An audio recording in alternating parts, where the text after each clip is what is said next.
Welcome back. We're headed back into the skies only 4 days after my discovery flight.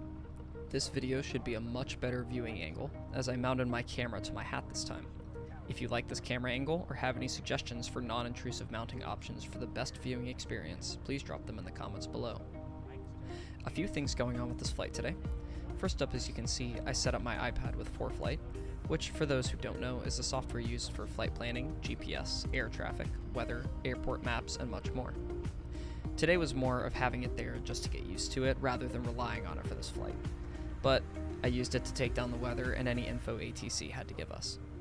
I officially have my headset on the way, so I won't have to use the finicky passive headset that the school provides, as well as a cockpit audio recording device, so hopefully I should have those for my next lesson.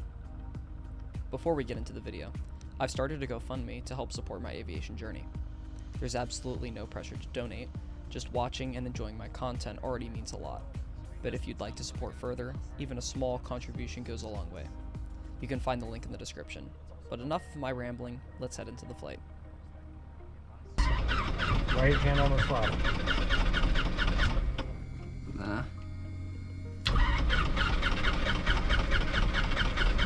Alright, I might need a prime, alright? So, the primer is on the bottom left there, bottom left lever. This one? So you gotta rotate it until it comes out. Pulls it out away from it. So it has a little lock. So you just gotta rotate it until it comes out. To the left? Yep. Oh. Pull it all the way out. Alright. And slowly push it in and push the red starter button at the same time. At the same time? Yep.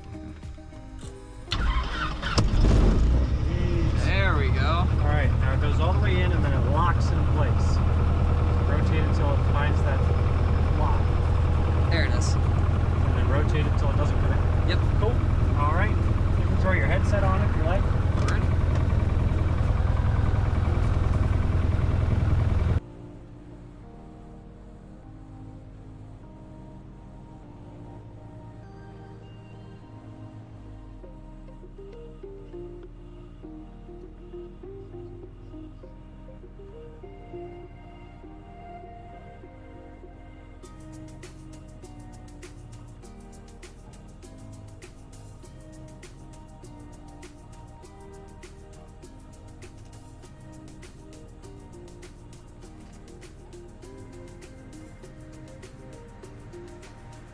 Now that things are going to be louder in the cockpit from here on out, I'll just run you through what's going on.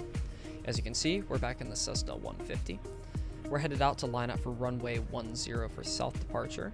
Here we're about to cross the runway and I was able to make my first radio call, which thankfully went smoothly. Smoke down traffic, 6140 Golf, crossing the active on the ground. Awesome. Okay, definitely rougher than I remember it, but I'd say it's passable for my first time.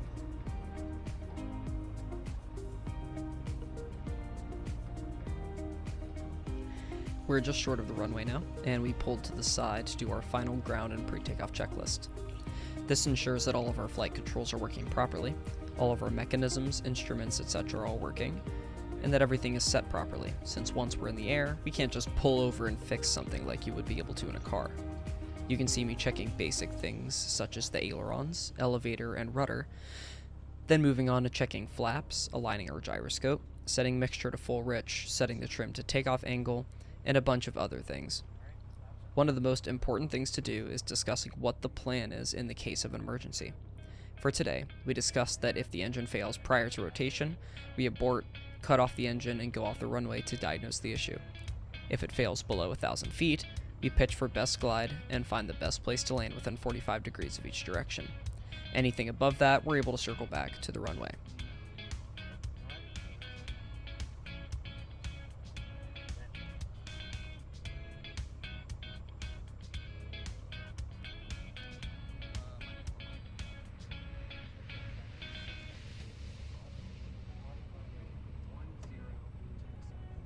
Now it's time to get this plane up in the air.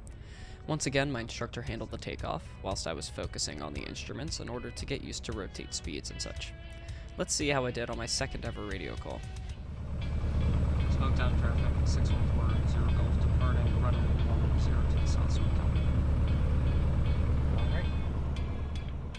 That's more like it.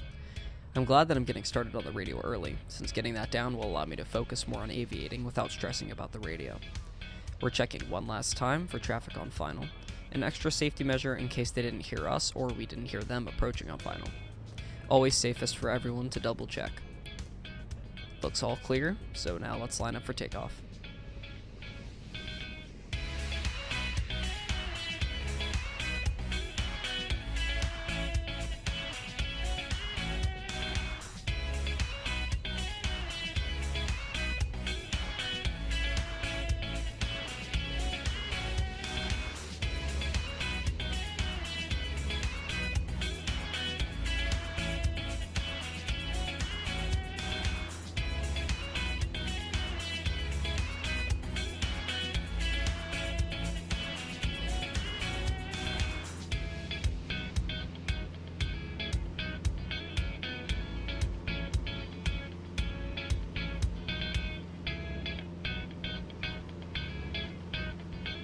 There is absolutely nothing like that feeling of going airborne in a plane. My instructor handed off the controls a lot sooner this time, pretty much right after takeoff. We made a right turn to head to that practice airspace, when this bird tried to turn itself into shredded tweet by flying into the prop. Luckily, it flew around and missed us, but definitely gave me a little bit of a scare, and I will be watching much more closely for birds from now on.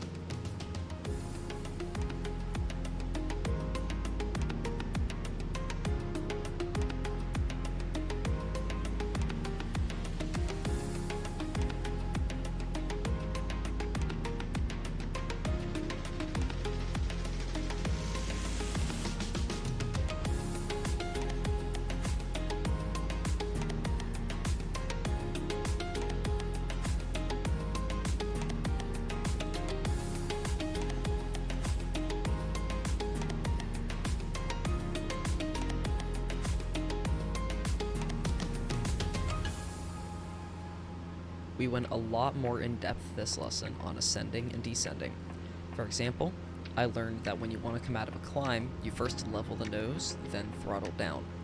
We went over how to use the horizon, including how level it is and the distance from the top of the nose to the horizon line, both during level flight and during turns. One thing that I'm noticing already is that the wind and turbulence are a lot harsher than you'd imagine, especially in a small plane like a Cessna. As I discovered this flight, you can have your plane thrown into a left or right roll when a gust of wind catches one of your ailerons that are slightly tilted. Another little scare I had during this flight.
Now we're flying back into the traffic pattern to prepare for landing.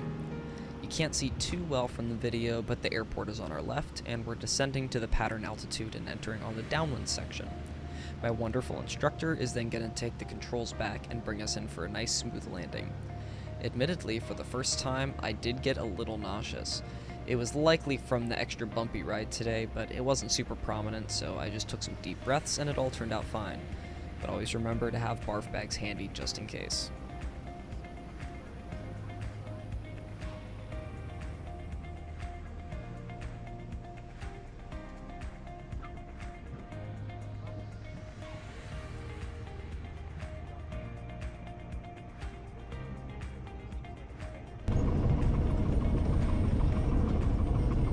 Started feeling a little nauseous on that approach. Oh, really? Yeah.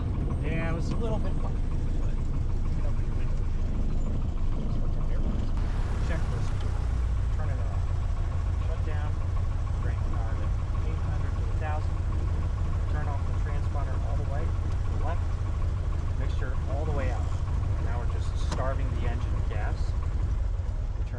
beacon, then we turn off the EIS and the mags, and then the master. Cool. So you had your first nauseous experience. Yeah. I had a couple of those when I was starting off with private. So that's how my first official flying lesson went. I'm still loving it and hope to continue documenting my journey. I always want to try to make better content, so if you have any suggestions or saw anything that you liked, I'd love to hear it down in the comments. As always, thank you all so much for watching, and I'll see you up in the skies for my next lesson.